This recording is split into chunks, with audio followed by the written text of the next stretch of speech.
أسعد الله أوقاتكم أينما كنتم أيها السادة والسيدات من الفضائية الإثرية. نحييكم ونقدم لحضراتكم نشرة أخبار هذا المساء. أستهلها معكم أنا عبد الله محمد علي بالعناوين.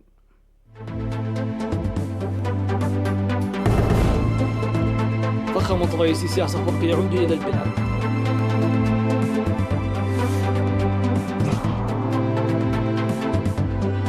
– 24 حالة إصابة بكورونا في البلاد. الإثريين في سويسرا يتضرعون لصندوق أمانة الشهداء. أمريكا تفرض قيودا على تأشيرات الدخول ضد مسؤولين صينيين. الرئيسان الفرنسي والروسي يدعوان لوقف إطلاق النار في ليبيا. وأكثر من نصف مليون مصاب بكوفيد 19 في الهند. أهلا بكم إلى التفاصيل. عاد إلى البلاد ظهر اليوم السبت فخامة الرئيس إسياس أفورقي مختتما زيارته للسودان تلبية لدعوة رئيس المجلس السيادي لانتقال السودان الفريق أول ركن عبد الفتاح البرهان. وبحث الرئيس إسياس أفورقي خلال الزيارة التي استغرقت 3 أيام مع رئيس المجلس السيادي السوداني الفريق أول ركن عبد الفتاح البرهان ورئيس الوزراء عبد الله حمدوك ونائب رئيس المجلس السيادي محمد حمدان دوغلو الدفع بالعلاقات الثنائية وتطورات القضايا الإقليمية ذات الاهتمام المشترك.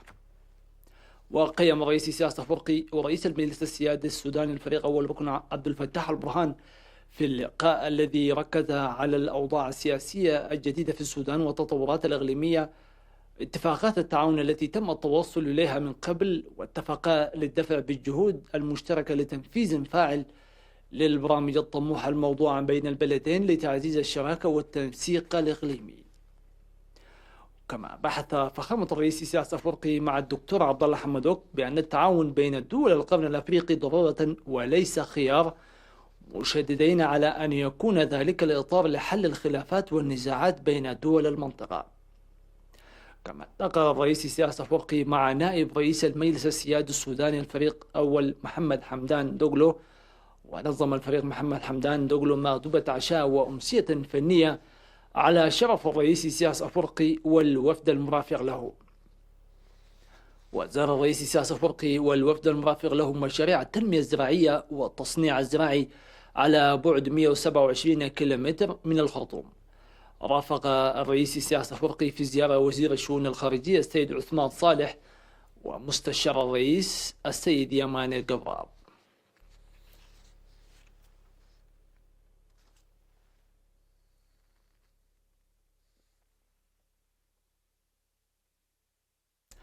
إعلان وزارة الصحة. أكدت الفحوصات المخبرية الواسعة التي أجريت المجموعة الثانية والأخيرة اليوم بمراكز العزل بمنطقة أديبرا للمواطنين العائدين بكثرة من السودان مؤخرا عن إصابة 24 شخصا بفيروس كورونا المستجد. تجري الإشارة إلى أنه رغم منع حركة الناس من بلد إلى آخر، إلا أن تدفق المواطنين العائدين إلى البلاد عبر البر والبحر المتواصل من إثيوبيا والسودان وجيبوتي واليمن. وبلغت حالات الإصابة بفيروس كورونا في البلاد حتى الآن 191 إصابة، منهم 53 حالة شفاء بعد تلقيهم الرعاية الطبية وتسريحهم إلى منازلهم، فيما يتلقى 138 مصابا بكورونا الرعاية الصحية في المستشفى. وزارة الصحة 27 من يونيو 2020.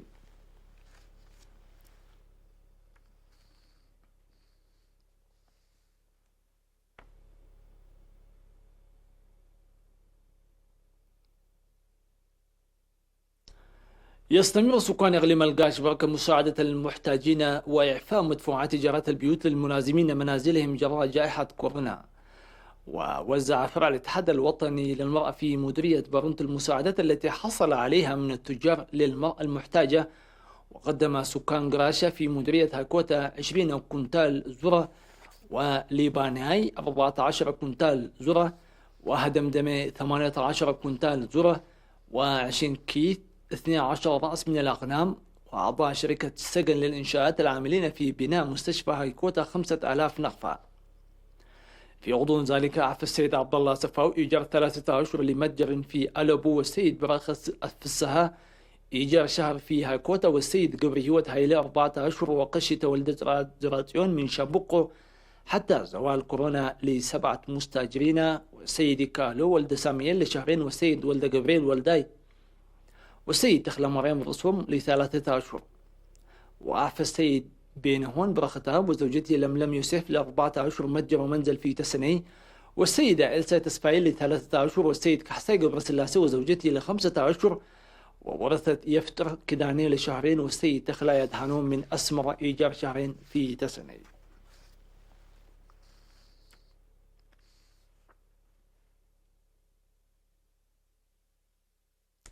تبرع الإيطاليون المقيمون في سويسرا بمناسبة 20 من يونيو يوم الشهداء بأكثر من 86,540 دولار لتنمية صندوق أمانة الشهداء. وتضمنت مناسبات إحياء يوم الشهداء التي جرت في أكثر من 14 مدينة سويسرية إضاءة الشموع والسير على الأقدام وتبرعات ومناشط أخرى تعكس المناسبة. وجاء التبرع المالي من لجنة تنمية صندوق أمانة الشهداء في تتشينو 5008 دولار، ولجنة تنمية صندوق أمانة الشهداء في سولترن 5130 دولار، والجالية اللاترية في لوزرن 3680 دولار، والجالية في كور 3600 لكفالة 5 أسر شهداء محتاجة لمدة عامين.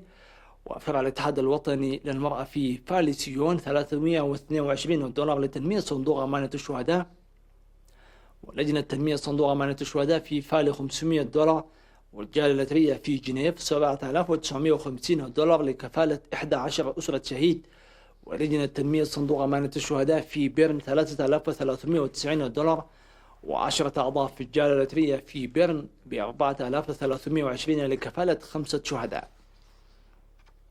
وتبرعت الجالية اللاترية في سان جالين وإبنسل ب 5950 دولار لتنمية صندوق أمانة الشهداء، و3 أعضاء في الجالية اللاترية في سان جالين وإبنسل ب 722 دولار لكفالة أسرة شهيد لعامين. ولجنة تنمية صندوق أمانة الشهداء في بازل 6377 دولار، وأعضاء الجبهة الشعبية للديمقراطية والعدالة في بازل 4170 دولار لصندوق أمانة الشهداء، والجالية اللاترية في أرغاو ب 12310 دولار، والجالية في فرايبورغ 3600 دولار لكفالة 5 أسر شهداء لعامين، والجالية في تراغو ب 5290 دولار لصندوق أمانة الشهداء، ولجنة مساعدة أسر الشهداء المحتاجة في لوزان وضواحيها 2050 دولار لرعاية أسر الشهداء.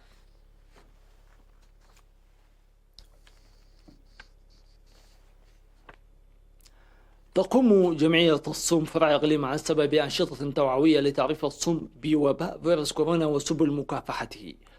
وأوضحت مسؤولة الفرع السيدة تسكرت برهانة أن الجمعية تعمل منذ البداية بتوعية الصوم بوباء فيروس كورونا لتمكينهم من الوقاية منه.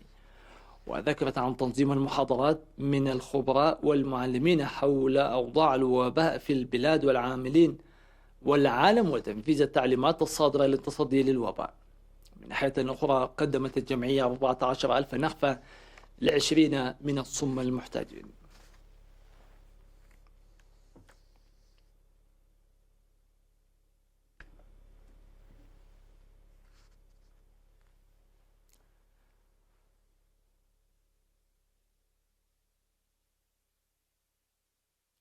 نتوقف مع فاصل ثم نوافيكم بالأنباء العالمية.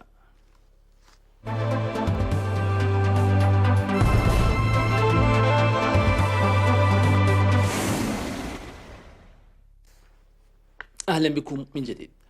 قال وزير الخارجية الأمريكي مايك بومبيو أن الولايات المتحدة فرضت قيودا على تأشيرات الدخول تتعلق بمسؤولين في الحزب الشيوعي الصيني يعتقد أنهم مسؤولون عن تقييد الحريات في هونغ كونغ. تأتي الخطوة قبيل اجتماعات البرلمان الصيني تتواصل 3 أيام بدءا من الأحد، يتوقع أن تشهد سن تشريع جديد للأمن القومي في هونغ كونغ أثار قلق حكومات أجنبية ونشطاء. وقالت فانغ هونغ المتحدثة باسم السفارة الصينية في واشنطن أن الصين تعارض قرارات الجانب الأمريكي الخاطئة، مضيفة أن التشريع الصيني يستهدف فقط فئة محدودة للغاية من الممارسات التي تعرض الأمن القومي للخطر.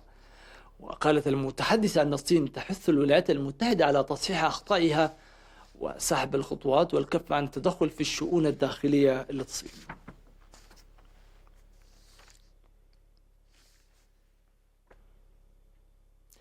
قال الكريملين في بيان عقب اتصال هاتفي بين الرئيسين الروسي فلاديمير بوتين والفرنسي إيمانويل ماكرون أن الزعيمين دعيا لوقف إطلاق النار في ليبيا والعودة إلى مائدة الحوار.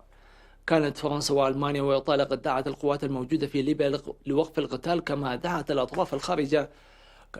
الأطراف الخارجية للكف عن أي تدخل في محاولة لإعادة المحادثات السياسية إلى مسارها.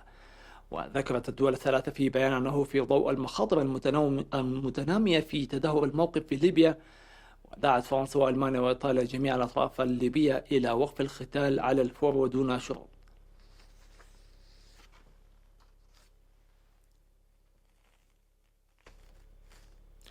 أعلنت الحكومة الهندية أن عدد المصابين بفيروس كورونا المستجد تجاوز 500 ألف في البلاد التي سجلت رقما قياسيا بلغ 18,500 إصابة في يوم واحد. وقالت السلطات أن عدد الإصابات بلغ 509,000، بينما ارتفع عدد الوفيات بمرض كوفيد-19 الناجم عن الفيروس إلى 15,685 بعد إضافة 385 وفاة في الساعات 24 الأخيرة. ويرى علماء الهوبي أن الجائحة لم تبلغ بعد ذروتها المنتظرة خلال أسابيع، ويتوقعون أن يتجاوز عدد الإصابات 1,000,000 خلال يوليو. وتدرس حكومات عدد من الولايات إمكانية إعادة فرض إجراءات عزل، بينما يجري تخفيف التدابير التي فرضت في 25 من مارس بسبب الضرر الذي ألحقته بالاقتصاد.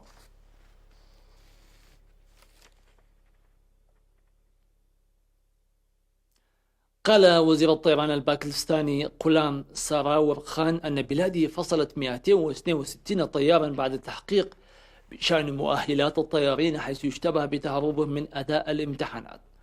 وتم إجراء التحقيق بعد التقرير الأولي عن تحطم طائرة في كراتشي الشهر الماضي، وهو التقرير الذي أثبت أن الطيارين فشلا في اتباع الإجراءات الواجبة ولم يلقيا بالا للتحذيرات. وأودى هذا الحادث بحياة 97 شخصا. وقالت شركة الخطوط الجوية الدولية الباكستانية المملوكة للدولة والتي تتبعها الطائرة أنها ستفصل الطيارين الذين يحملون مؤهلات مشكوك فيها. وقال الوزير الباكستاني أن السلطات تحقق منذ سنوات في التواطؤ بين الطيارين ومسؤولي الطيران المدني للالتفاف على الامتحانات.